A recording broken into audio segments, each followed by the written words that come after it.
Exciting games, unexpected turns, and more upsets. The second game week of Euro 2020 has continued to impress, and it has been exhilarating to say the least. I think it's safe to say that the tournament is as open as it can be after the second round.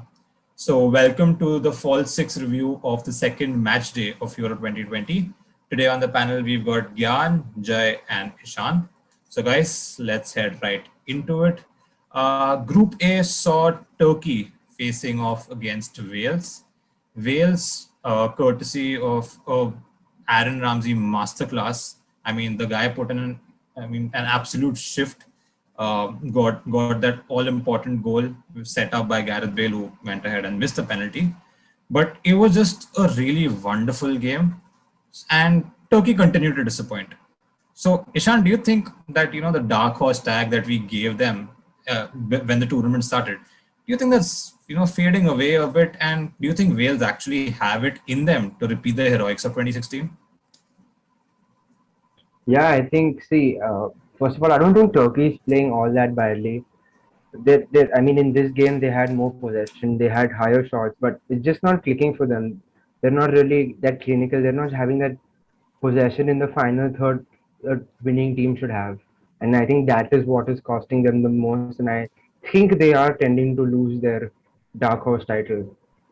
And coming to Wales, I think this game I saw them click. Gareth Bale missed a penalty, but Ramsey, Bale, Daniel James, they're all clicking. They're all becoming a unit, functioning properly. And I think if they continue to play like this, they can recreate the heroics of 2016. Certainly. I personally expected Burak Yilmaz to be a real threat in this campaign, but clearly he's just not getting the service that he's probably used to at Lille. Moving on to the second game of Group A, it was Italy versus Switzerland. Italy continued their dominating run with a 3-0 win over Switzerland. The whole team was just on another level, especially Locatelli, contributing with 2 goals, and he was just superb all around. So, Jay, thoughts on first of all Locatelli's performance, and do you think Italy can actually? Are they your favorites to win the tournament now? I don't know about favorites, but they've surely surprised everyone because nobody actually thought how good Italy are going to be. They saw a very bad upset with Chiellini going out and he pulling off his hamstring. But uh, I think it was a fantastic performance. I mean, Italy has been so dominant, and Locatelli. I mean, at he's just 23. At midfield of Locatelli, Jorginho, Barella. I mean, maybe yeah, because not all the big teams are surprising anyone except Italy. So yeah, maybe they have a shot at winning. They certainly have a great shot at winning, according to me. And I think a big factor in that is going to be how big of a miss Chiellini will be, and how long he'll probably be out. But let's hope he's back, and let's hope Italy actually make it to the finals. Moving on to Group B, Finland faced off against Russia. Russia won the contest 1-0. The solitary goal coming through Miranchuk's extremely cheeky finish. And just, it was a great game. Mario Fernandez went off injured. We just hope he recovers soon. But Russia did look like a good unit, and they did show us why they performed so well back in 2018. But the real belter was the second game, which was Denmark against Belgium. Belgium won the game 2-1. But there was a really heartwarming moment in that game where in the 10th minute, the game was stopped, and there was a tribute that was paid to Christian Eriksen. Again, our prayers from all of us here. Our prayers go out to Christian Eriksen, his family, and the entire Danish team. But yeah, it was a really heartwarming moment, and what followed was an extremely exciting game. Kevin De Bruyne coming on, putting on an absolute masterclass.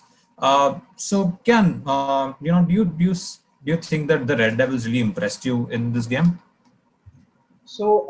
It got off to a rocky start with Denmark pushing early on with an amazing goal by Poulsen in the fourth minute, if I'm right.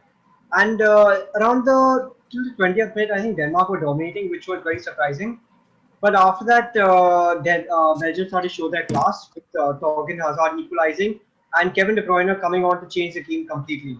He scored a beautifully well-worked team goal to ensure that Belgium get the 3 points and thoroughly deserved, I think. I think they're really living up to their, the expectation of being the number one team before the tournament, and it was really nice to see the Belgian players dedicating their goals to Christian Eriksen. Moving on to Group C, Netherlands versus Austria was the first game. Netherlands won 2-0, which was kind of expected. But Netherlands in general, they're performing really well. Even with the absence of Virgil van Dijk at the back, it's been a good tournament for them till now. Denzel Dumfries, he has been the standout. 2 games, 2 man of the match performances. So, Jay, views on Denzel Dumfries and the game in general. Well, Denzel Dumfries has always excited me as a player. I mean, he's just very versatile and he's got so much energy to run along the flank. But Netherlands actually, I didn't think they'll be so good playing into the Euros, coming into the Euros. I mean, since Ronald Koeman left them and Frank de Boer, the assistant, taking over, I didn't think, but they've been absolutely well. Memphis Depay, who's just signed for Barcelona, again silencing the crowd. Uh, but yeah, I mean, they've got good players. De Ligt handling the defense very well instead of Virgil van Dijk. Frankie de Jong, again, I mean, Van der Vaart's comments about him were just outstanding. I mean, yeah, maybe they can go for quarter semis, maybe if they continue this form.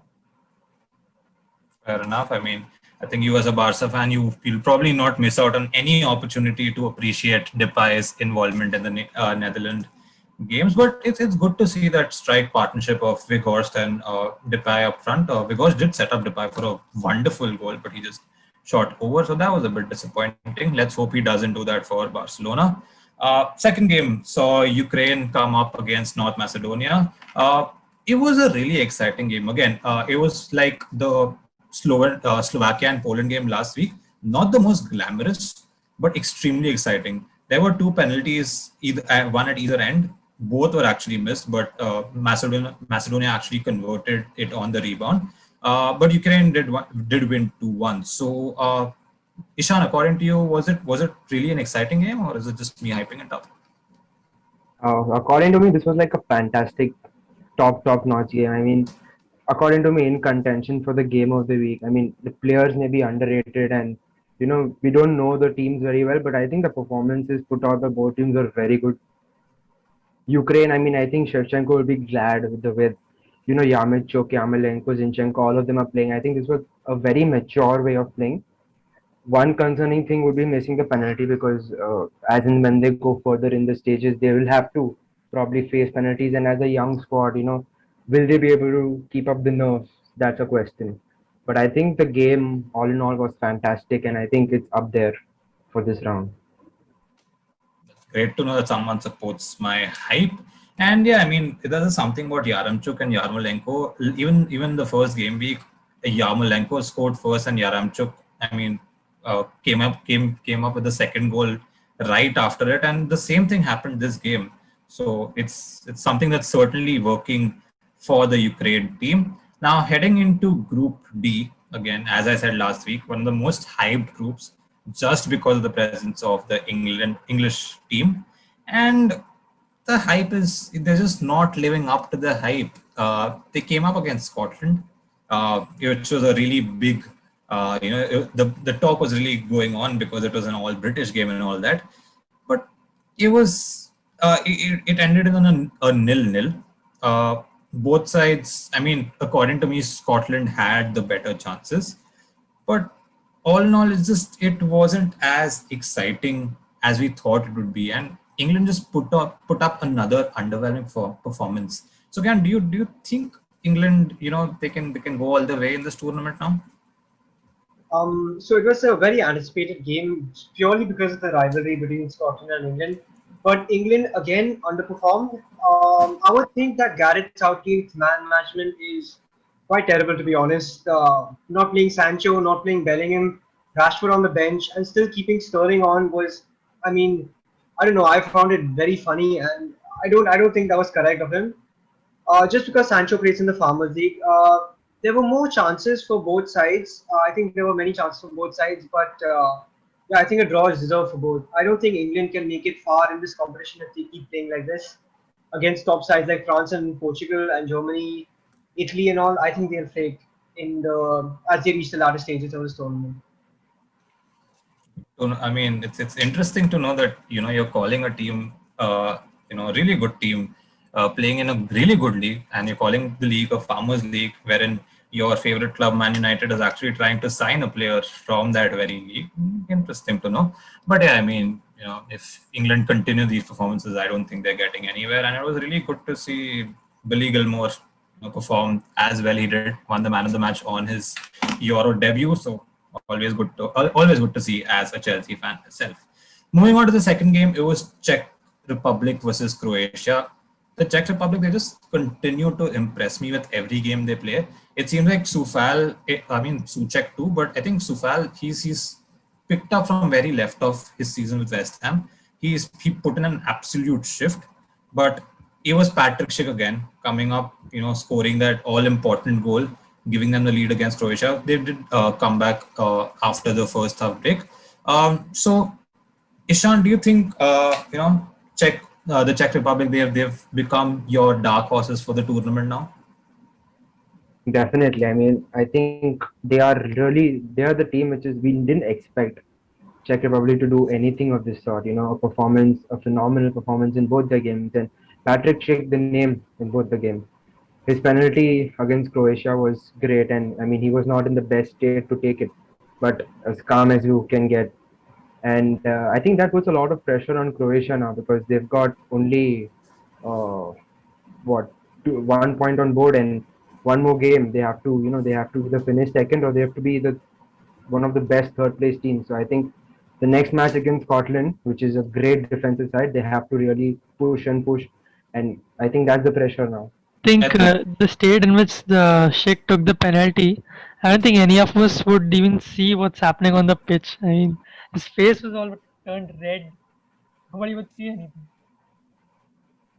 I think we don't appreciate the kind of intensity and the just the courage that these players have to continue even with such injuries. I mean, if I have an injury on my nose, I'm probably sitting out for 2 days, not doing anything. So great. A lot of credit to these players. And Schick actually continued till the 70th minute or something.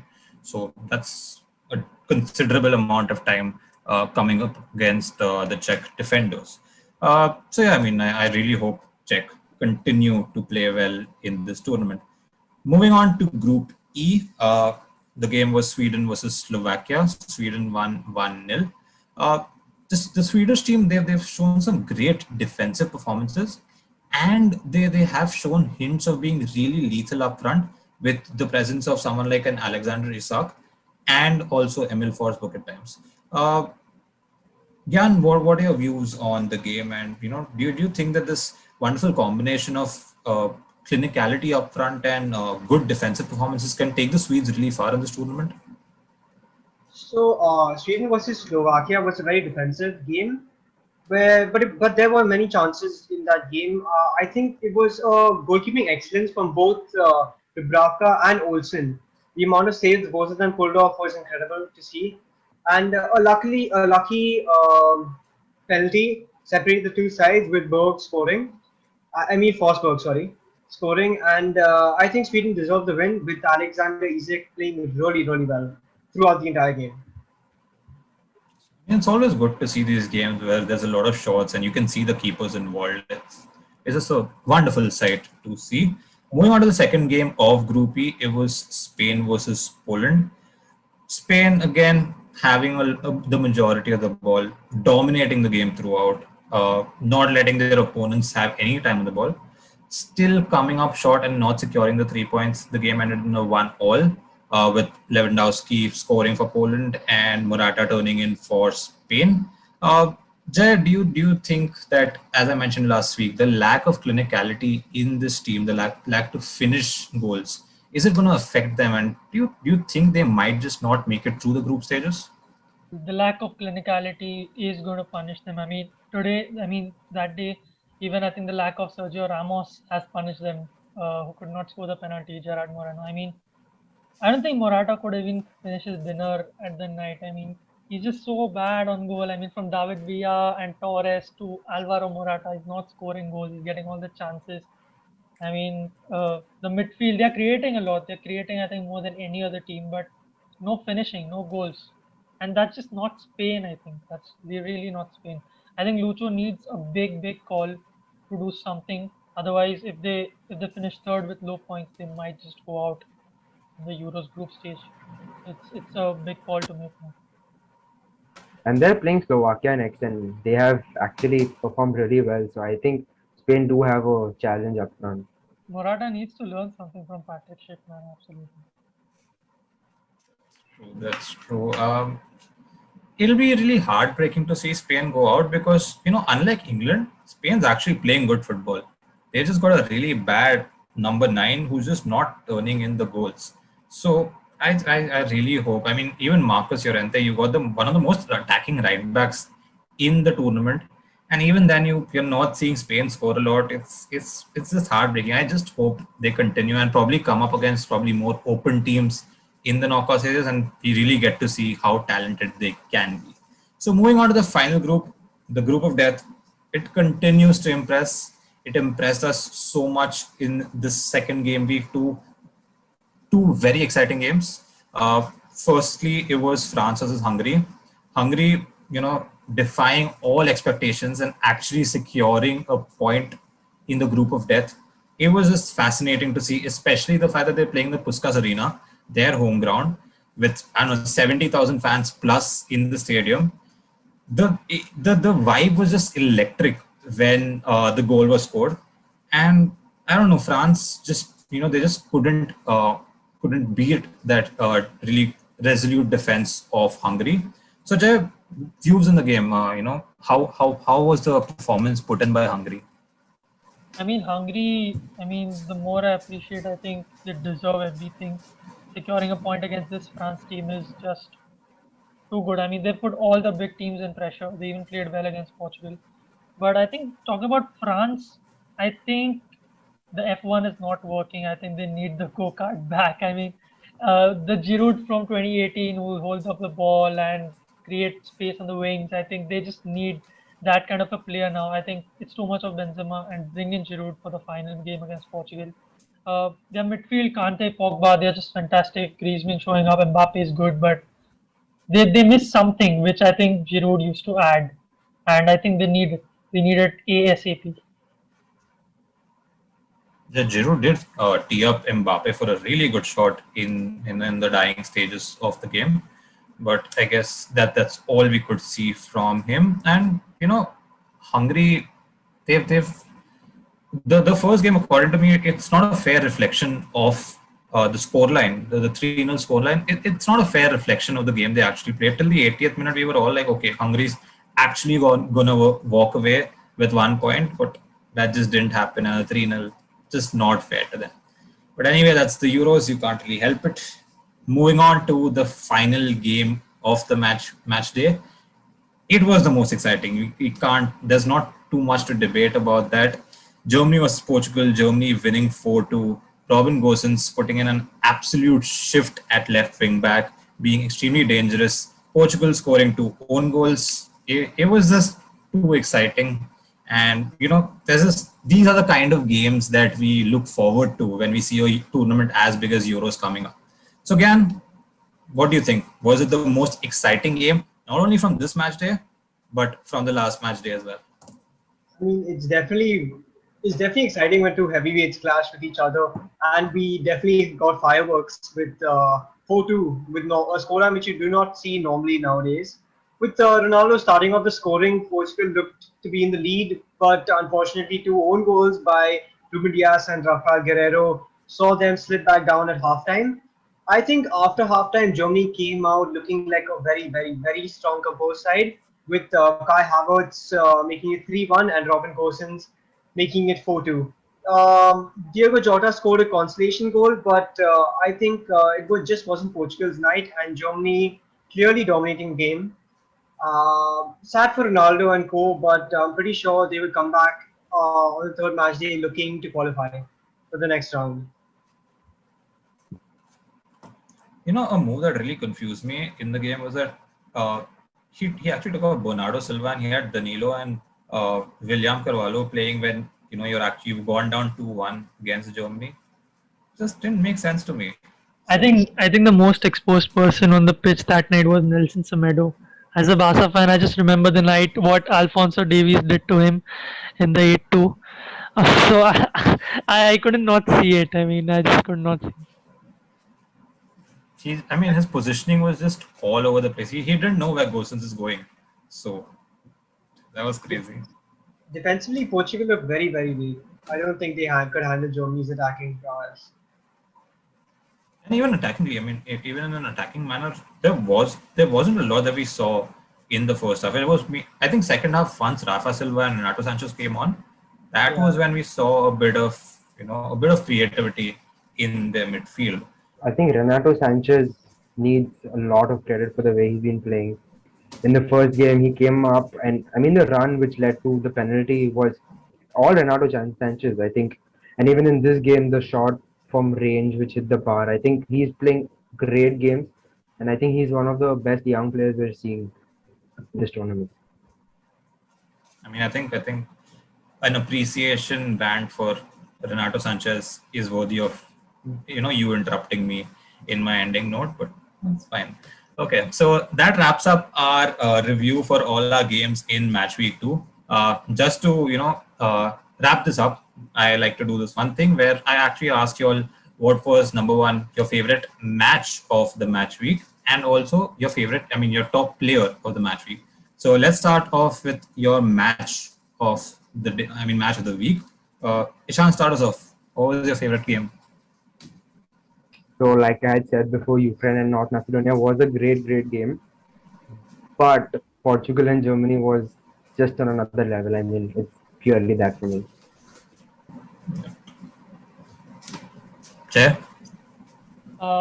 Yeah, I think I'll agree with Ishan. There's no other thing to be said. 6 goals in a match, in a Euro match, with 2 teams with great defenses. Nothing to be said. Fair enough. Gyan? I agree with both of them. It's just a great match overall. I think there can be no argument. So it's a proper classic. It's a game you're gonna remember for years. So Yeah. I guess that decides it. Germany versus Portugal. That's our match of the week. Now moving on to our player of the week. Quite a few contenders here. Billy Gilmore, youngster on debut, performing really well. Denzel Dumfries maybe winning the second man of the match, in a row. Kevin De Bruyne coming on, 1 goal, 1 assist in a really big game. And also Robin Gosens, who put in an absolute shift, dumbfounded Nelson Semedo. He left him clueless. So guys, Jay, start us off. Who's your player of the week? I think there are pretty obvious answers, but I'm going to go, as a fan of midfielders and Spanish midfielders, I'm going to go with Billy Gilmore, because I've seen Xavi play that way, and I just can't ignore a game like that against a team like England. So I'm going to go Billy Gilmore. Let's go, Ishan. All the players you mentioned have been fantastic, but primarily because of the weight of the game and the magnitude of the game, I think Gosens' performance is what stands out for me the most, because it was a heavyweight clash, and I think he did a great job. I agree with that. Gyan? I'll go with Robin Gosens also. He stood out in an amazing side, and I think really put in a shift against the top side. So I'll go with Robin Gosens again. Okay, so we got a 2-1 here, and Chelsea fans are gonna hate me for what I'm gonna say, but I've got to give it to Robin Gosens. He was fantastic in the game, and as Ishan said, considering the magnitude and how big of a game the Germany versus Portugal match was, I've got to give it to Robin Gosens. So Robin Gosens, you're our player of the week. So guys, I think that wraps it up. That's all from our side for match day 2. I think all groups are very open right now, and we just can't wait to see what match day 3 has got in store for us. So until next time, goodbye and keep watching Up and Can.